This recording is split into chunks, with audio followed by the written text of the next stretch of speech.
ನಮಸ್ಕಾರ. GTV news ಕನ್ನಡಕ್ಕೆ ಸ್ವಾಗತ. ನಾನು ನಿಮ್ಮ ವೆಂಕಟೇಶ್. ಮಾಗಡಿ ತಾಲೂಕಿನ ಕೆಬ್ಬೆಪಾಳ್ಯ ಗ್ರಾಮದ ಆಂಜನೇಯ ಸ್ವಾಮಿ ದೇವಾಲಯದಲ್ಲಿ ಹನುಮ ಜಯಂತಿ ಪ್ರಯುಕ್ತ ಆಂಜನೇಯ ಸ್ವಾಮಿಗೆ ಬೆಣ್ಣೆ ಅಲಂಕಾರವನ್ನು ಮಾಡಲಾಗಿತ್ತು. ಹೆಚ್ಚಿನ ಸಂಖ್ಯೆಯಲ್ಲಿ ಬಂದಂಥ ಭಕ್ತರುಗಳು ಆಂಜನೇಯ ಸ್ವಾಮಿಯ ದರ್ಶನ ಪಡೆದು ಪ್ರಸಾದವನ್ನು ಸ್ವೀಕರಿಸಿ ಸಂಭ್ರಮಿಸಿದರು. ಈ ಸಂದರ್ಭದಲ್ಲಿ ಜಗದೀಶ್, ಹನುಮಂತಯ್ಯ, ನಾಗರಾಜು, ಹೇಮಂತ್, ಮುರಳಿ, ಲೋಕೇಶ್, ನಾಗರಾಜು, ಕುಮಾರಿ ಹಾಗೂ ಇನ್ನೂ ಅನೇಕ ಭಕ್ತರುಗಳು ಭಾಗವಹಿಸಿದ್ದರು.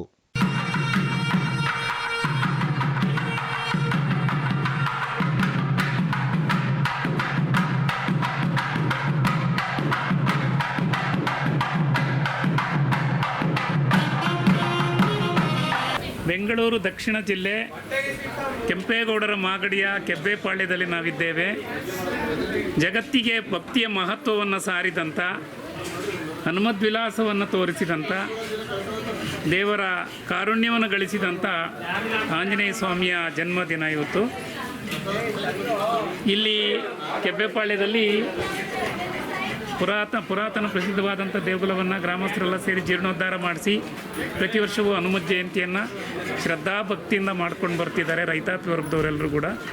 ಹಾಗಾಗಿ ಇವತ್ತು ನಾವು ದೇವಸ್ಥಾನದ ಮುಂದೆ ಇದ್ದೀವಿ. ಗ್ರಾಮದ ಜಗದೀಶ್ರವರು ಹನುಮ ಜಯಂತಿ ಬಗ್ಗೆ ತಮ್ಮ ಅನಿಸಿಕೆಯನ್ನು ಹಂಚಿಕೊಳ್ಬೇಕು. ನಮ್ಮ ಕೆಬ್ಬೆಪಾಳ್ಯ ಗ್ರಾಮದಲ್ಲಿ ಏನು ದೇವಾಲಯ ಇದೆ, ಈ ದೇವಾಲಯದ ಜಾಗದಲ್ಲಿ ಮೊದಲು ಒಂದು ಬೇವಿನ ಮರ ಇತ್ತು. ತುಂಬ ಹೆಮ್ಮರವಾದ ಬೇವಿನ ಮರ ಇಡೀ ಗ್ರಾಮದ ತುಂಬ ಅದು ವ್ಯಾಪಿಸಿತ್ತು. ಅಂದರೆ ಈ ಊರ ಮಧ್ಯದಲ್ಲಿರ್ತಕ್ಕಂತಹ ಈ ಪ್ರದೇಶ ಏನಿದೆ ಇದಕ್ಕೆಲ್ಲ ಪೂರ್ತಿ ನೆರಳು ಮತ್ತು ಒಂದು ದೊಡ್ಡ ಅಶ್ವತ್ಥ ಕಟ್ಟೆ. ಆ ಅಶ್ವತ್ಥ ಕಟ್ಟೆಯ ಮೇಲೆ ಎಲ್ಲ ಹಿರಿಯರು ಕೂತು ನ್ಯಾಯ ತೀರ್ಮಾನ ಪಂಚಾಯಿತಿಗಳನ್ನು ಈ ಥರದನ್ನೆಲ್ಲ ಮಾಡ್ತಾಯಿದ್ರು. ಸೊ ಅದಕ್ಕೆ ತುಂಬ ಭಕ್ತಿಪೂರ್ವಕವಾಗಿ ನಾವೆಲ್ಲರೂ ಕೂಡ ನಮಿಸ್ತಾ ಇದ್ವಿ. ಪ್ರತಿ ವರ್ಷ ಅದಕ್ಕೆ ಏನು ಜಾತ್ರೆಯ ಸಂದರ್ಭದಲ್ಲಿ ಅದನ್ನು ಅಲಂಕಾರ ಮಾಡಿ ಆ ಒಂದು ಅಶ್ವತ್ಥ ಕಟ್ಟೆಯನ್ನು, ಆ ಬೇವಿನ ಮರದ ಪೂಜೆಯನ್ನು ಕೂಡ ನಾವು ಮಾಡ್ತಾಯಿದ್ವಿ. ಆಮೇಲೆ ಈ ರೈತಾಪಿ ವರ್ಗದ ನಾವೆಲ್ಲ ರೈತರುಗಳು ಏನಿದ್ವಿ, ನಮ್ಮ ಪೂರ್ವಿಕರೆಲ್ಲರೂ ಕೂಡ ಆ ಜಗಲಿ ಮೇಲೆ ಕುಳಿತು ದನಗಳಿಗೆ ಜೋಳ ತಿನ್ನಿಸ್ತಕ್ಕಂಥದ್ದು ಇಂಥದ್ದನ್ನೆಲ್ಲ ಮಾಡ್ತಾಯಿದ್ರು. ನ್ಯಾಯ ತೀರ್ಮಾನಗಳನ್ನಂತೂ ಆಲ್ಮೋಸ್ಟ್ ಅಲ್ಲೇ ಮಾಡ್ತಾರೆ. ಯಾಕೆಂದರೆ ಇಲ್ಲಿ ನಮ್ಮ ಗ್ರಾಮದಲ್ಲಿ ಮೊದಲು ದೇವಾಲಯ ಇರಲಿಲ್ಲ. ಇದೊಂದು ಕರುಗಲ್ಲಮ್ಮ ಅಂತಕ್ಕಂಥದ್ದು ಒಂದು ಬಿಟ್ಟರೆ ಬೇರೆ ಇನ್ಯಾವುದೇ ದೇವಾಲಯ ಇರಲಿಲ್ಲ.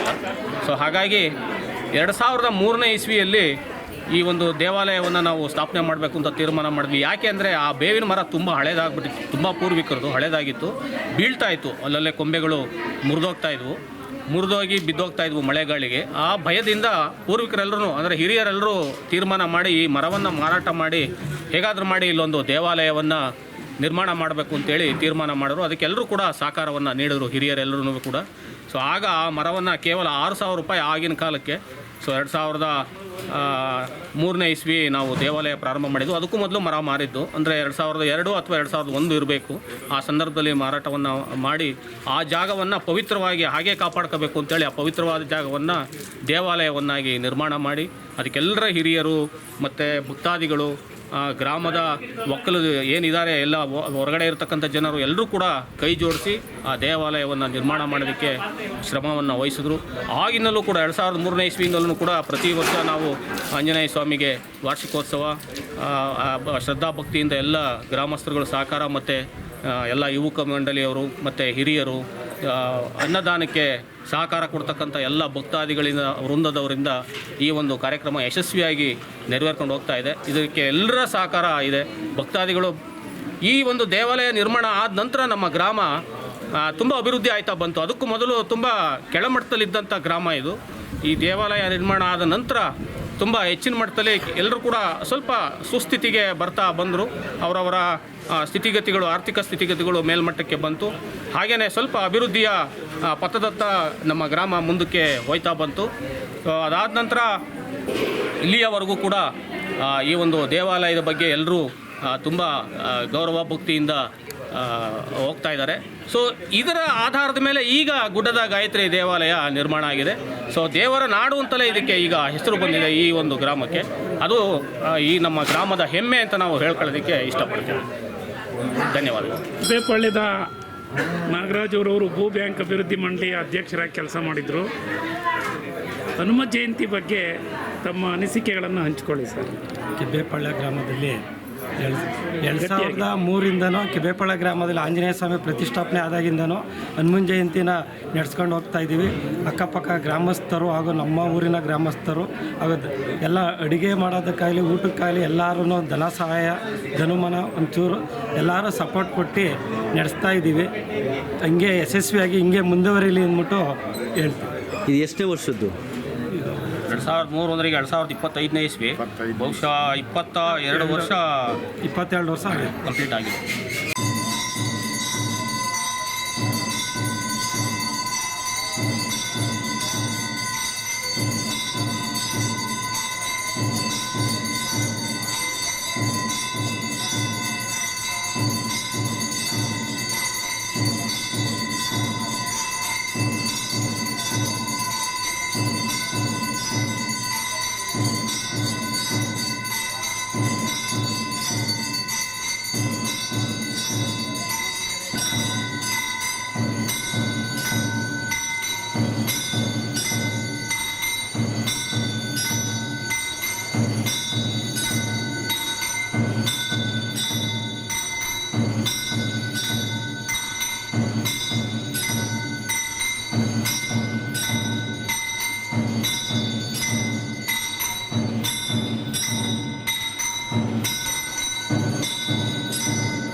ನೋಡಿ, ಈ ಕೆಬೇಪಾಳ್ಯ ಗ್ರಾಮದ ಆಂಜನೇಯ ಸ್ವಾಮಿ ದೇವಾಲಯ ಏನಿದೆ, ಈ ದೇವಾಲಯ ನಿರ್ಮಾಣಕ್ಕೆ ನಮ್ಮ ಕೆಬೇಪಾಳ್ಯದ ಗ್ರಾಮದಲ್ಲಿ ಒಬ್ಬರು ಹಿರಿಯರಿದ್ದರು, ರಂಗಯ್ಯನವರು ಅಂತೇಳಿ. ಸೊ ಆ ರಂಗಯ್ಯನವರು ತೀರ್ಕೊಂಡಿದ್ದಾರೆ, ಈಗಿಲ್ಲ ಅವರು ನಮ್ಮ ಜೊತೆಗೆ. ಬಹಳ ದುಃಖ ಅನ್ನಿಸ್ತದೆ ಅವ್ರನ್ನ ನಾವು ನೆನಪಿಸ್ಕೊಂಡು ಈ ಸಂದರ್ಭದಲ್ಲಿ. ಅವರ ಮೊಮ್ಮಗ ಈತ ಹೇಮಂತ್ ಅಂದ್ಬಿಟ್ಟು, ಸೊ ಇವರು ಅದೇ ಒಂದು ಇದನ್ನು ಮುಂದುವರ್ಸ್ಕೊಂಡು ಹೋಗ್ತಾ ಇದ್ದಾರೆ. ಅವರ ಮಗಳು ಮತ್ತು ಮೊಮ್ಮಗ ಮುಂದುವರ್ಸ್ಕೊಂಡು ಹೋಗ್ತಾ ಇದ್ದಾರೆ. ಭಗವಂತ ಅವರಿಗೆ ಆಯುರಾರೋಗ್ಯ ಐಶ್ವರ್ಯಾದಿಗಳನ್ನು ಕೊಟ್ಟು ಕಾಪಾಡಲಿ ಅಂತೇಳಿ ಈ ಸಂದರ್ಭದಲ್ಲಿ ನೆನಪಿಸ್ಕೊತೀವಿ.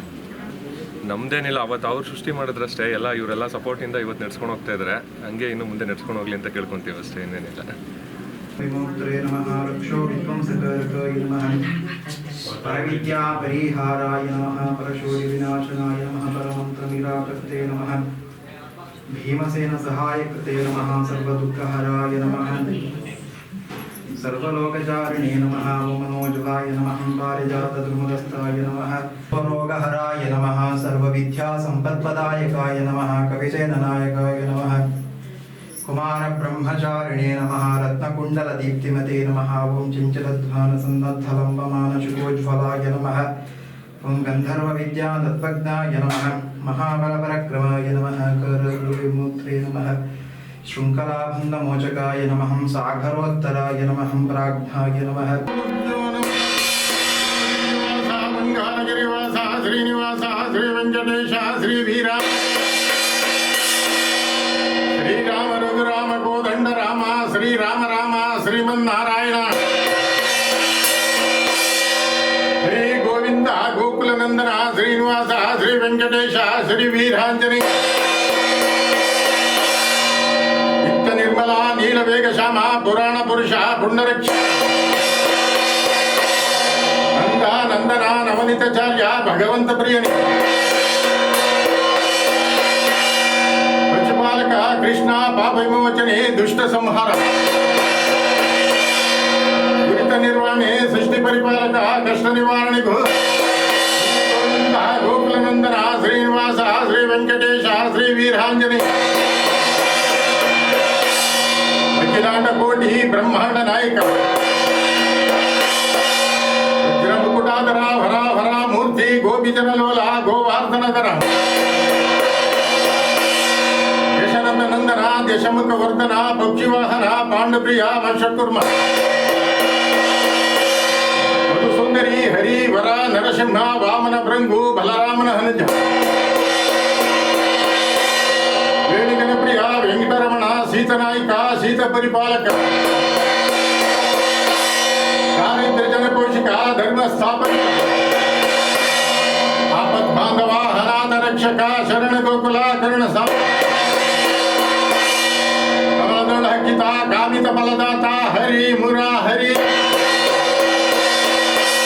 ವಜ್ರಾಂಕಿತ ವತ್ಸಾಂಕಿತ ಧರಣಿ ನಾಯಕ ದಿನಕರ ತೇಜ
ಇದು ಇವತ್ತಿನ ಮಾಗಡಿಯ ಸುದ್ದಿ ಸಮಾಚಾರ.